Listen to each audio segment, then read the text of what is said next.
Before encephalitis, Shiloh was very outgoing, cheerful, and full of life. She loved the freedom of driving and even joined a local car racing event where she proudly won second place in the women's category. She also enjoyed family gatherings, spending quality time with the people closest to her heart. Shiloh had a natural affection for animals. They always brought her joy. She also loved being with her wide circle of friends, going to the gym, hiking, and spending days at the beach. In terms of work, she started as a bank teller right after graduation. But in 2016, she had to resign after being diagnosed with IgA nephropathy, an autoimmune disease affecting the kidneys. Despite this challenge, she did not give up. She continued working as a virtual assistant. Then, in February 9, 2022, our lives changed drastically. Shiloh was diagnosed with autoimmune encephalitis. Before her official diagnosis, Shiloh experienced many symptoms that we at first did not fully understand. She had recurrent colds, allergies, and headaches that were often mistaken for migraines. She developed inflammation in her wrist, muscle stiffness in her shoulders and nape, and persistent headaches that sometimes led to vomiting. Then came the memory lapses, hallucinations, and disturbing experiences, such as once claiming she saw Satan in her laptop. She even felt sensations as if her heart was about to explode. Eventually, the symptoms worsened and led to her hospital admission. Within 3 days, she was placed on a ventilator. Later, she required a tracheostomy tube, PEG tube, and an indwelling catheter. Several tests finally confirmed the diagnosis of autoimmune encephalitis. During this time, Shiloh experienced seizures, dyskinesia, fever, low oxygen levels, and severe insomnia. Doctors told us that treatment could take months or even years.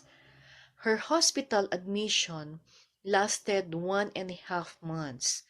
When she came home, we had to transform our living room into something like an ICU. We prepared oxygen concentrators, oxygen tanks, suction machines, a tracheostomy machine, and even a generator in case of brownouts. Her diet consisted of substantial blended foods, colorful berries, vegetables, and supplements like omega-3, coenzyme Q10, calcium, magnesium, vitamin D, vitamin C. The challenges brought by autoimmune encephalitis that even now, Shiloh continues to face challenges. She sometimes struggles with mood issues, memory, and occasionally feels out of place.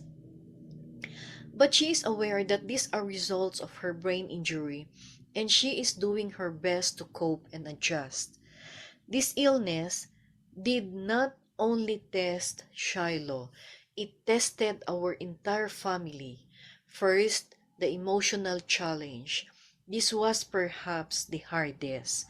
Instead of allowing fear and anxiety to take over, we choose to declare positive words to Shiloh every day.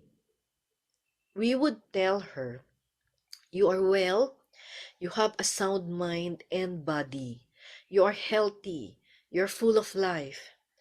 My husband even composed songs for her and sang them daily. We also instructed nurses and caregivers to always speak positively to her and never utter negative words in her presence. Our goal was to create an environment filled with hope and joy, even in the middle of uncertainty. Second, the physical challenge. My husband decided we should hire nurses and caregivers to take care of Shiloh 24/7. This allowed us, as parents, not to be physically drained so we could continue making wise decisions for her care. Still, without the help of family and friends, it would have been impossible to sustain the long-term demands of her medical needs, medications, and daily care. Third, the financial challenge. The illness also tested us financially.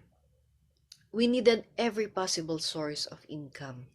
Aside from our small construction activities, we sought help from government medical assistance program. Family and friends also extended their support, for which we remain deeply grateful.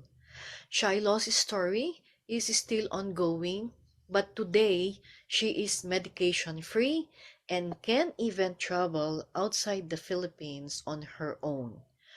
Autoimmune encephalitis is a long battle, but through it all, we have learned the value of faith, resilience, and the power of community. Our journey shows that even in the darkest times, love and positivity can bring light.